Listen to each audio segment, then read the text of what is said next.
Have you received a notice, intimation, or letter from an income tax authority? You need to respond to it using the e-proceedings service on the e-filing portal. To use this service, you must be registered on the e-filing portal and have an active PAN or an active TAN, as the case may be. You should also have received a notice, intimation, or letter from the assessing officer or AO, CPC, or any other income tax authority. If you need to provide a response on behalf of anyone, they need to add you as an authorized representative. Using the e-proceedings service, you can respond to various notices, intimations, or letters as listed on screen. You can also upload attachments in support of your response. In this video, we will glance at each type of e-proceeding and learn how to navigate your response to a notice on the e-filing portal. A notice under Section 139(9) or a defective return notice is issued by the Income Tax Department if there are certain errors or omissions in your return, which you need to respond to within 15 days. For details on how to respond to a defective notice, please refer to the video e-proceedings, response to defective notice under Section 139(9).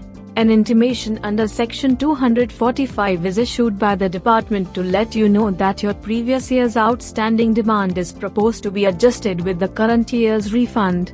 You need to either agree or disagree with the demand. You may disagree partly or fully. Note that this is the only type of e-proceeding where an authorized representative cannot respond on your behalf. Prima facie adjustment under Section 143(1)(a) is a notice issued by CPC, which asks you to clarify any inconsistency noticed within your ITR, or any variance between information in your ITR and audit report. You may either revise your return or provide a response to the variances in the notice within 30 days. Sometimes, there may be a mistake apparent from record in your processed return, and you will receive a suo motu rectification under Section 154 from the department. For such a notice, you need to agree or disagree with the proposed rectification. Several types of notices are issued by AOs or other income tax authorities. They include but are not limited to proceedings under Section 131, 133(6), 142(1), 147, 148. This also covers submissions or responses under faceless assessment. You may also request adjournment to file your response or a video conference to explain your case. A seek for clarification communication is sent by CPC in instances where certain information provided in your return is insufficient, and a clarification is required on certain claims you made. You need to submit the applicable predefined response in 15 days to the department using the e-proceedings service. That covers all the types of e-proceedings. The e-proceedings service makes income tax-related compliances easier for you by allowing end-to-end electronic communication and submission. Let's see how to use this service. After logging into the portal, go to the Pending Actions menu and select e-proceedings. On the e-proceedings page, you can view all the proceedings for you under the For Your Action tab. In capacity as self, authorized representatives or ARs can view and action the same proceedings, but after clicking on the As Authorized Representative tab. If you are required to respond to a notice that's been issued as part of compliance to notice under Section 133(6) or Section 131, click the Of Other PAN or TAN tab. For all types of e-proceedings, you can view and download a PDF of the notice and submit your response to it. You can also add an AR to respond on your behalf. As self, AR, or for another PAN or TAN, you need to click View Notices on the proceeding record. On the View Notices for e-proceedings page, click Notice or Letter PDF. On the next page, you can view the notice details and download a PDF of the notice. The steps to submit a response to a notice are as follows. On the e-proceedings page, click View Notices for the relevant record. All e-proceedings are responded to from this page by clicking Submit Response.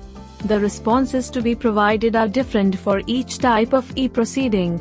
It could range from agreeing or disagreeing with demand or adjustment, to providing required information, including the upload of supporting documents. Refer to the e-proceedings user manual for further details on how to respond to each type of e-proceeding. After submitting your response, you need to e-verify it using any of the available options.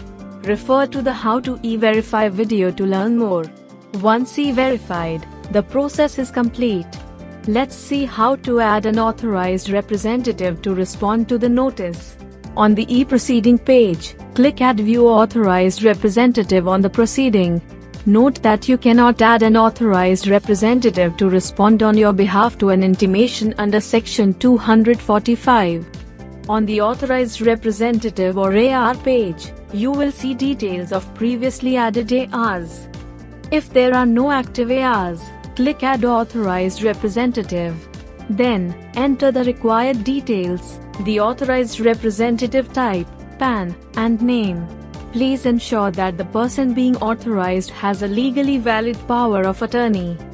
Then, click Confirm. You will receive a 6-digit OTP on your e-filing registered mobile and email. Enter the OTP and click Submit. On submission, you will get a success message. The added person has to accept the request and upload their power of attorney within 7 days, post login to e-filing. If you wish to withdraw an AR, click Withdraw for that particular AR on the Authorized Representative page. If your request has not been accepted by the AR yet, they will be removed, and the status will change to cancelled. If the authorized representative status is request accepted, then you have to provide the reason for withdrawal before they can be removed. Click OK. Then, the status will change to cancelled. To activate the authorized representative again, click Make Active. The process will be the same as when adding a new AR. The e-proceeding service keeps track of your submissions and retains them for future reference. Connect with us for more information.